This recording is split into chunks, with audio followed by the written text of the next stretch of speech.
Hi, Craig Slawman Sawyer here with G2 Research.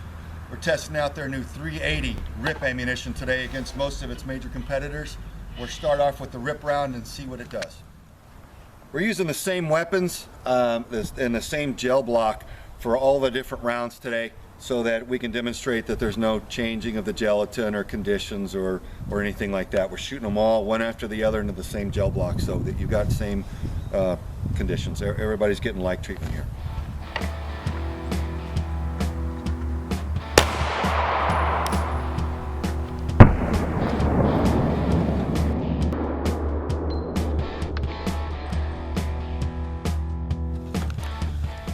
All right, we've got a nice dispersion here. We've got a pattern that's about 3.5 inches wide with this 380 RIP round. And those trocars that have broken off and torn those additional wound cavities have gone right at 4 inches of depth, if you can see that. And the main projectile went 10 inches. So we've got 10 inches of penetration of that. Now I'm 220 pounds and I'm 11 inches from front to back, so this thing has basically gone right to what would have been my spinal cord as an example. So good penetration for a 380, but you've also got these additional wound channels. So it's basically like getting shot with a bullet and stabbed with a bunch of knives in addition, just tearing a bunch of tissue and causing much more internal damage and bleeding to stop the threat.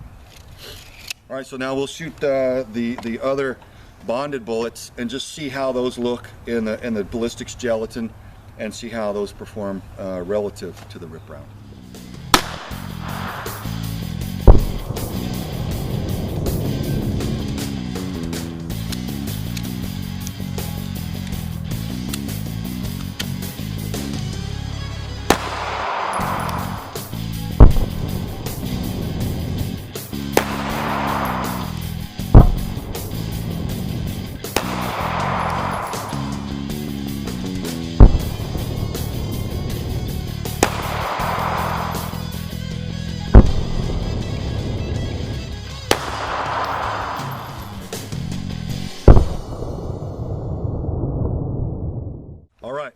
We've got 3 of the competitive rounds shot along the right side of this ballistics gelatin. You've got 2 of them that have gone completely through the gel block and have not stopped within the gelatin whatsoever. Similar permanent wound cavity, very small permanent wound cavity, but completely through. And you've got one that stopped at, again, 10 inches or 10, like 10.25 inch of total penetration. So 2 through and throughs and one that actually stopped in the vitals.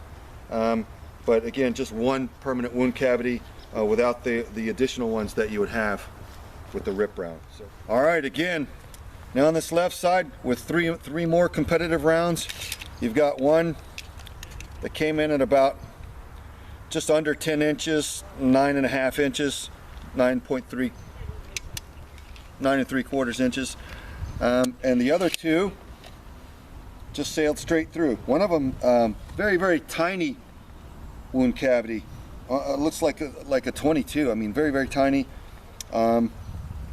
The one that stopped actually gave a little better permanent wound cavity initially, and then slowed, and one just with an average size wound cavity that went completely through. So now, having fielded a bunch of questions about my testing of this ammunition, a lot of guys are saying, well, what about my favorite round, this one, that one, or the other? My observation is that they all act pretty much the same. A lot of them don't stop and dissipate their energy into the target like they're intended to. The ones that do all are performing the same, and they're just bonded bullets. They all can only do a certain amount, and what they do is they tear one permanent wound cavity through, and either they stop or they continue and don't dissipate their energy into the target. So if you got a through and through, in my opinion, you don't have as good effect as you do if the round actually mushrooms in there and stops and dissipates that energy as it's tearing a larger wound cavity. But any typical bullet's going to do the same thing, tear a small hole and either stop or not. But with the rip round, you've got them tearing a permanent wound cavity through, but you've also got the additional wound cavities. It's basically like getting stabbed with a bunch of knives in addition to shot with a bullet in the middle. So it's, I mean, I learned from Dr. Martin Fackler, the world's foremost authority on terminal wound ballistics, that you want a lot of severing of the internal organs and the tissue in there. That bleeding is what really helps stop the threat and shut them down. So you've got the effect of a typical projectile with the rip round, but you've also got the trocars, which act as additional surgical cuts that sever multiple wounds in a 360-degree pattern around that. So it's just much more terminal effect, period. You can look at it and see the effect. Feed test.